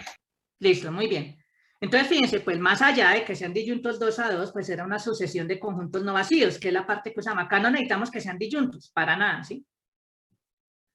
Ah, bueno, pues ¿dónde usamos eso? Pues como el rango. O sea, si tomamos, como los B sub I son disyuntos 2A2, si tomamos el rango, ¿cierto? Nótese que si tomamos S como el rango de esa tupla F, pues evidentemente este conjunto solo tiene un elemento de cada conjunto, solo uno, de cada uno de los B sub i, pues precisamente ahí usamos el hecho de que esos B sub i son disyuntos 2 a 2, ¿cierto? ¿Listos? Entonces aquí, entonces tomamos, ese conjunto tiene exactamente un elemento de cada B sub i, ¿cierto? Puesto que si tomamos i diferente de j en i, como estamos tomando las cosas, esto me implica que los dos conjuntos son disyuntos, ¿cierto? Entonces lo que me está diciendo es que, pues obviamente, si yo tomo la coordenada iésima y una coordenada jésima, esos dos elementos son diferentes. Entonces esa tupla me escogió solamente un elemento de cada conjunto. ¿Listo? Entonces ahí ya se escogió. ¿Listo, muchachos? Muy bien. Ahora veamos que el axioma de elección forma 2 implica la forma de elección A sub 1. Entonces, pues, acá lo que tomamos es cualquier sucesión de conjuntos no vacíos, no necesariamente disyuntos 2 a 2. ¿Cómo los disyuntamos? Los disyuntamos así, miren. Para cada i en i, pues tomemos B sub i como el producto cartesiano del singleton i con A sub i. Entonces, fíjense que estos B sub i sí son disyuntos 2 a 2. ¿Listos? Muy bien. Entonces aquí ahora sí aplicamos la forma 2. Entonces, pues, notemos que si i es diferente de j y son elementos en i, entonces, si los tomamos diferentes, entonces, pues, lo que vamos a poder decir acá es que B sub i interceptado con B sub j, esto es vacío. Eso es más o menos evidente, porque si son diferentes, entonces, los elementos en B sub i van a ser parejas con coordenada, la primera coordenada en i, y los elementos en B sub j van a ser parejas cuya primera coordenada es j. Entonces, evidentemente, ninguna pareja va a tener como primera coordenada la misma, ¿sí? Acá en esta intersección. ¿Listo? Entonces, pues esa intersección es vacía. ¿Es claro, muchachos? Muy bien. Ahora sí, como el axioma de elección forma 2, recordemos, aplican a sucesiones de conjuntos no vacíos que sean disyuntos 2 a 2. Entonces aplicamos acá el axioma de elección 2 a estos B sub i, y lo que nos dice es que existe un conjunto, llamémoslo S, que tiene exactamente un elemento de cada B sub i. ¿Listos? Pero recordemos que los B sub i, entre comillas, ¿qué cara tienen? Son parejas, ¿cierto? Donde la primera coordenada está en i y la segunda coordenada sí la tomamos en azul. Ahí está. ¿Listo, muchachos? Entonces, pues digamos que nuestro conjunto tiene exactamente, o sea, tiene una cara concreta. ¿Cuál? Pues digamos i, xi. Estos van a ser los elementos que están acá, que están en S. ¿Listos? Muy bien. Y fíjense que entonces ahí, perfecto, muy bien. Entonces ahí se está escogiendo, ¿listos? El conjunto S me los está escogiendo así de esta manera. Muy bien. Entonces, fijemos lo siguiente. Entonces así, a cada elemento i minúscula aquí, pues asociémosle ese elemento acá, el único elemento que está, la segunda coordenada de este único elemento que está en ese conjunto S. ¿Listo? Entonces fíjense que acá, yo sé que estoy siendo demasiado informal, ejercicio escribirlo mucho mejor, pero ahí está más o menos la idea cómo se construye esta tupla. Fíjense que este x sub i está en a sub i, porque es la segunda coordenada de estas parejas que están en S. Entonces esas segundas coordenadas pues están en a sub i. Bueno, entonces construyendo esto de manera cuidadosa y adecuada, ¿qué es lo que hemos construido? Una función de i en la unión de los a sub i, donde fíjense que acá la imagen de i, la coordenada iésima, la coordenada iésima está en a sub i, por esto que acabamos de ver acá, ¿cierto? Esa proyección está en a sub i, por la definición de B sub i. Entonces, pues lo que tenemos entonces es que F es efectivamente una tupla que está en este producto cartesiano, que era la sucesión original, la de los a sub i. Y entonces, pues acá lo que hemos demostrado es precisamente que producto cartesiano de conjuntos no vacíos es no vacío, utilizando esta segunda forma equivalente. ¿Listo, muchachos? Entonces, con esto ya hemos demostrado que el axioma de elección es equivalente a estos dos hechos. ¿Listos? Muchachos, bueno, ya ahorita me vuelvo a ese tablero. Entonces, una primera equivalencia al axioma de elección es que producto cartesiano de conjuntos no vacíos es no vacío. Y una segunda forma equivalente es que si yo tomo una sucesión de conjuntos no vacíos disyuntos 2 a 2, entonces existe un conjunto que tiene solamente y exactamente un elemento de cada B sub I. Entonces, además de escoger un elemento de cada B sub I, escogí solo uno, no repito. ¿Es claro, muchachos? Listo, muy bien. Bueno, muchachos, ¿hay alguna pregunta, alguna duda? ¿Todo claro hasta acá? Claro, profe. Muy bien, muchachos. Entonces, ok, la siguiente equivalencia, seguramente a ustedes ya les va a sonar muy familiar de su curso de Fundamentos de Matemáticas. Sin embargo, pues bueno, realmente esa afirmación ustedes la estudiaron en Fundamentos. Pero lo curioso es que... ¿Se puede volver un segundito, por favor? Ok. ¿Listos?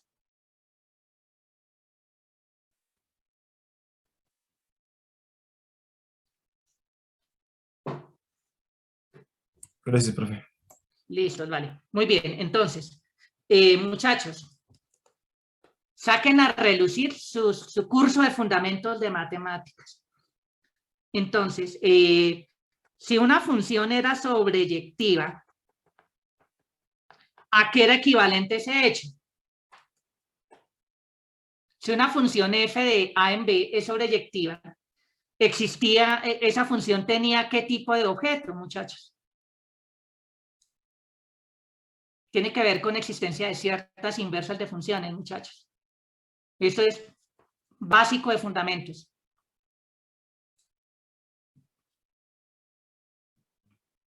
John Frey, no me haga quedar mal. ¿Sí se acuerda cuál era la equivalencia?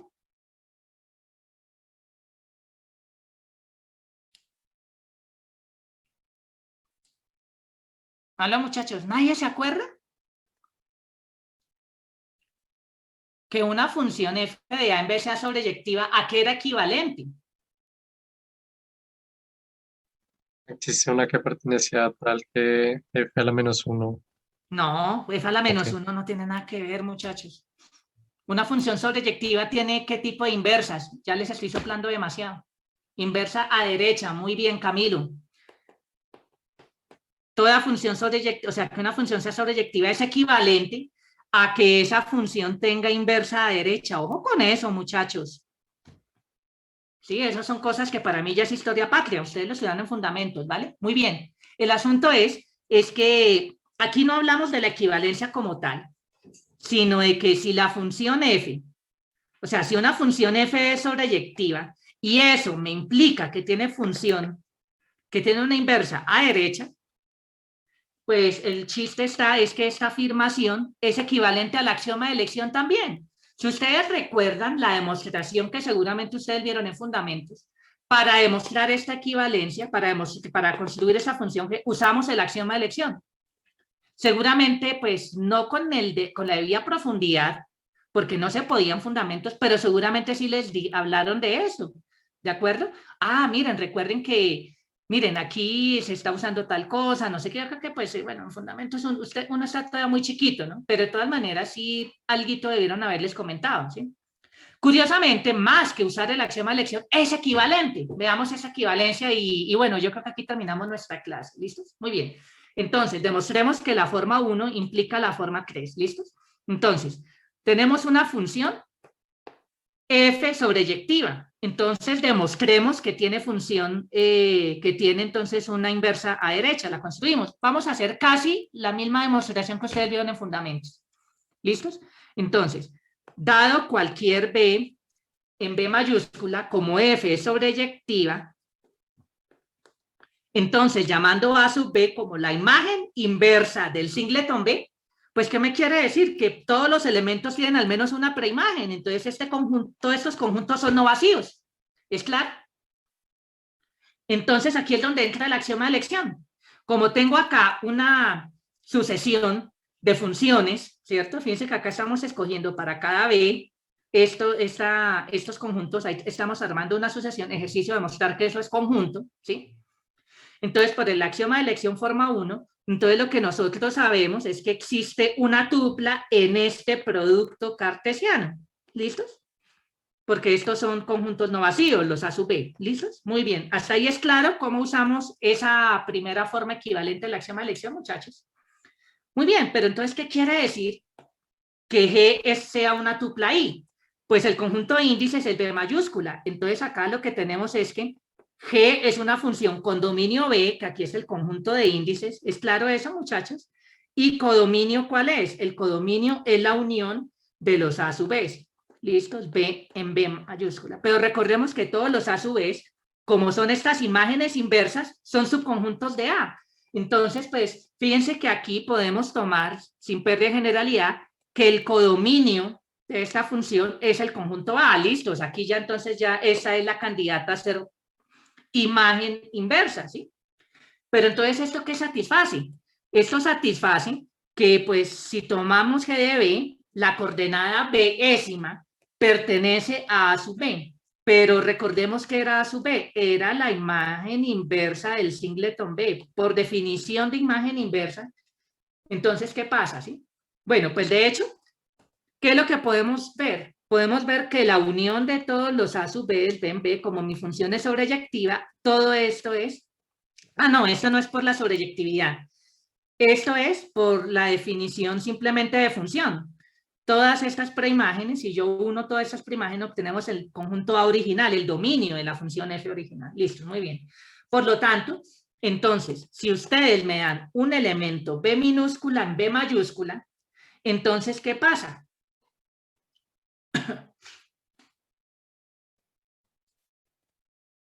Entonces, pues fíjense que si yo tomo G de B, ¿cierto? Entonces, G de B, ¿dónde vive? G de B es un elemento en esta imagen inversa. Por definición de imagen inversa, lo que me quiere decir es que si yo tomo la imagen F de este pisco, eso está en el singleton B. Pero, ¿cuál es el único elemento de singleton B? Va a ser B minúscula. Entonces, si yo tomo F de este personaje, eso cae en este singleton, entonces esa imagen es exactamente B, pero esto es exactamente la identidad de B en B, evaluada en B, ¿cierto? Entonces, recordemos que G de B pertenece a A sub B, y esto pues se definió como la imagen inversa de un conjunto de, sí, solamente sí, la imagen vía de F de este pisco tiene que ser un elemento de D, solo que el caso particular aquí es que ese conjunto D es un singleton. Entonces, esto lo que me va a permitir concluir es que este personaje, al ser el único elemento de un singleton, entonces tiene que ser el B. ¿Listo? Eso es como justificando un poquito mejor por qué esas igualdades, ¿listos? Y bueno, ¿qué hemos demostrado? Pues sencillamente de que del hecho de suponer el axioma de elección, tomamos la forma equivalente 1, construimos una función que es inversa a derecha de F, y con eso terminamos la demostración de esta dirección. Entonces, listo, el axioma de elección me permite demostrar que una función sobreyectiva tiene una inversa a derecha. ¿Es claro para todos, muchachos? Muy bien. ¿Hay alguna pregunta, alguna duda hasta acá? ¿Todo claro? Sí. Todo claro, profe. Listo, muchachos, podemos cambiar de tablero, que ya nos queda un minuto larguito, a ver si alcanzamos a demostrar la otra equivalencia. Les pido que me regalen 1 o 2 minuticos, pues yo creo que lo logramos, ¿vale? ¿Podemos cambiar de tablero, muchachos? Adelante, profesor. Entonces veamos ahora el recíproco. Ya no vamos a demostrar el axioma de elección 1, sino vamos a demostrar el axioma de elección 2, que igual es equivalente, ¿no? Entonces, ¿qué es lo que hacemos? Tomamos una colección de conjuntos, y sucesión de conjuntos no vacíos disyuntos 2 a 2. ¿Listos? Eso es lo clave aquí, no vacíos disyuntos 2 a 2. ¿Listos? Entonces tenemos que construir un conjunto donde me escoja un elemento de cada B sub I. Listo, muy bien. Entonces, fíjense lo siguiente. Estamos suponiendo entonces que nuestra función F, bueno, que toda función que sea sobreyectiva, tiene una inversa derecha. Entonces, vamos a considerar esta función F que tiene dominio, esta unión, la unión de los B sub I y codominio I. Entonces, pues si X está en B sub I, por definición de unión, ¿qué podemos decir? Que X está en ¿Cuál es el cuantificador ahí, muchachos? Si X está en una unión, entonces, ¿en algún qué, muchachos? Muy bien, Camilo. X está en alguno de los B sub I. Entonces, pues, pero como son disyuntos 2 a 2, ¿en cuántos B sub I va a estar?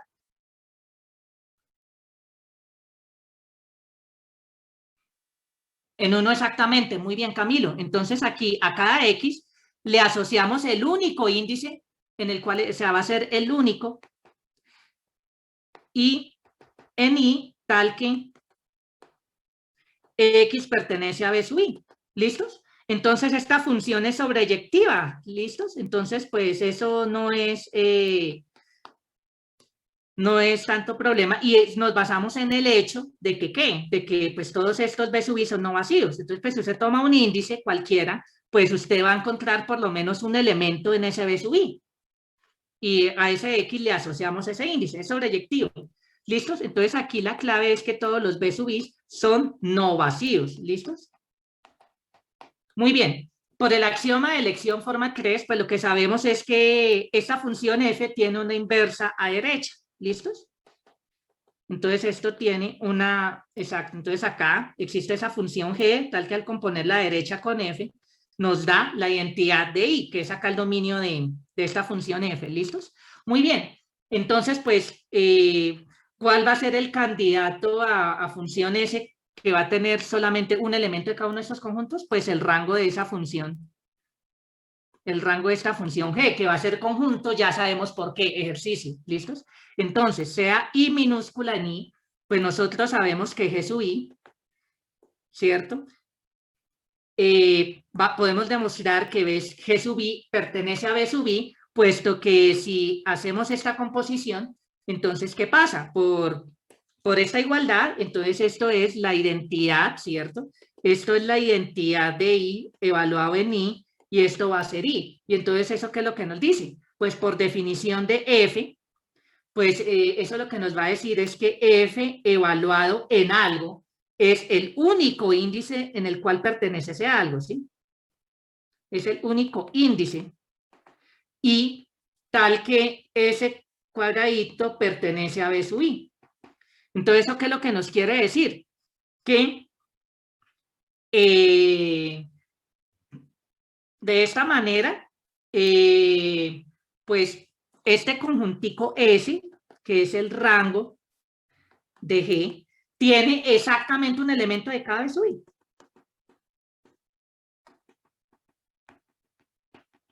Tiene exactamente un elemento de cada B sub i. ¿Listos? ¿Por qué razón? Porque si tuviéramos G de C y G de D aquí en B sub i, ¿cierto?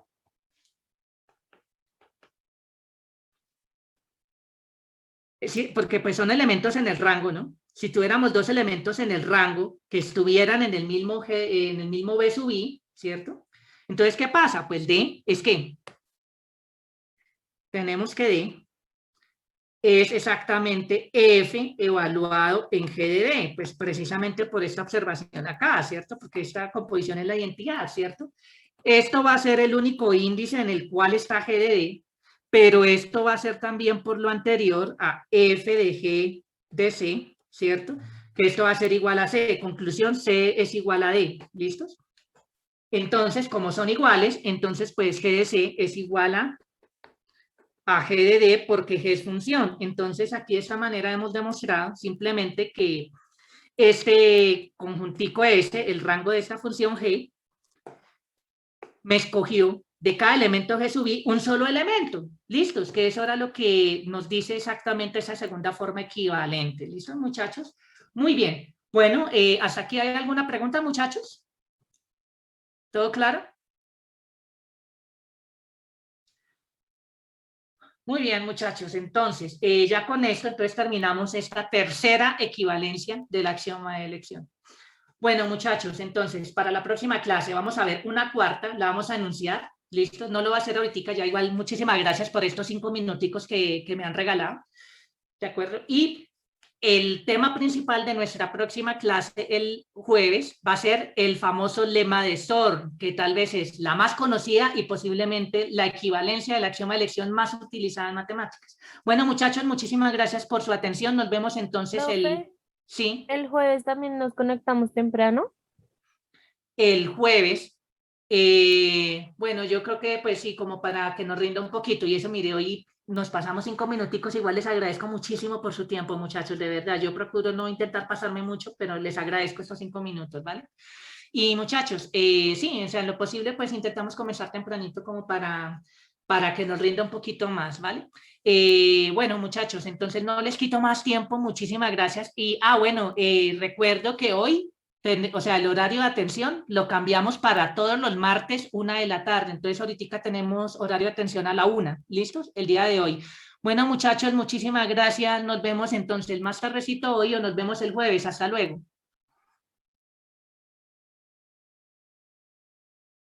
Vale, profesor.